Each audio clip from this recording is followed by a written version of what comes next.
I want to congratulate all the parents and friends and family and aunties and uncles and grandmothers and grandfathers and teachers and friends and enemies. All the people that helped you to get where you are today. Congratulations to you all. Number one, put God first. Put God first in everything you do. Everything that you think you see in me, everything that I've accomplished, everything that you think I have, and I have a few things, everything that I have is by the grace of God. I was sitting in my mother's beauty parlor, and I'm looking in the mirror, and I see behind me this woman under the dryer. And every time she looked up, every time I looked up, she was looking at me, just looking me in the eye. And I didn't know who she was, and I said, she said, somebody give me a pen, give me a pencil, I have a prophecy. March 27, 1975, she said, boy, you are gonna travel the world and speak to millions of people. Now mind you, I was flunked out of college. I'm thinking about joining the army. I didn't know what I was gonna do, and she's telling me I'm gonna travel the world and speak to millions of people. Well, I have traveled the world, and I have spoke to millions of people. But that's not the most important thing, the success that I had. The most important thing is that what she taught me and what she told me that day has stayed with me since. I've been protected, I've been directed, I've been corrected. I've kept God in my life, and it's kept me humble. I didn't always stick with him, but he always stuck with me. In everything you do, if you think you want to do what you think I've done, then do what I've done and stick with God. Number two, fail big. That's right. Fail big. Today is the beginning of the rest of your life, and it can be very frightening. It's a new world out there. It's a mean world out there, and you only live once. So do what you feel passionate about. Take chances professionally. Don't be afraid to fail. There's an old IQ test was 9 dots, and you had to draw 5 lines with a pencil within these 9 dots without lifting the pencil. The only way to do it was to go outside the box. So don't be afraid to go outside the box.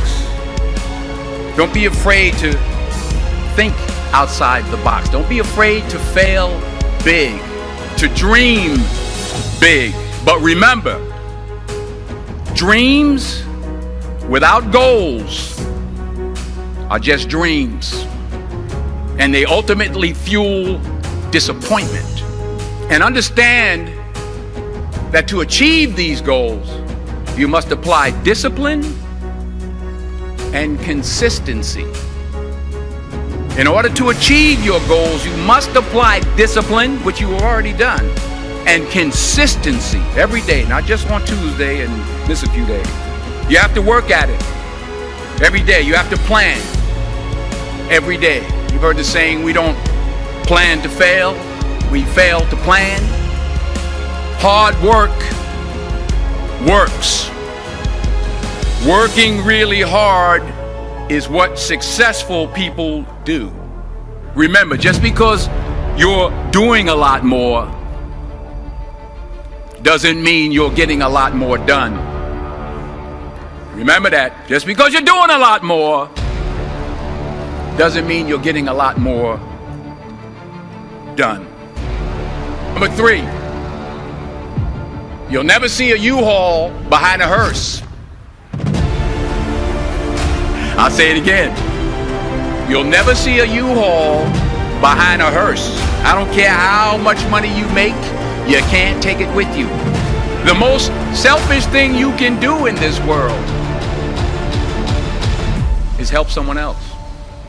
Why is it selfish? Because the gratification, the goodness that comes to you, the good feeling that I get from helping others, nothing's better than that. Well, one or two things, but nothing's better than that. Not jewelry, not big house I have, not the cars, but it's the joy. That's where the joy is, in helping others. That's where the success is, in helping others. Finally, I pray that you put your slippers way under the bed tonight, so that when you wake up in the morning, you have to get on your knees to reach them. And while you're down there, say thank you for grace. Thank you for mercy. Thank you for understanding. Thank you for wisdom. Thank you for parents. Thank you for humility. Thank you for peace. Thank you for prosperity. Say thank you in advance for what's already yours. Don't just aspire to make a living. Aspire to make a difference.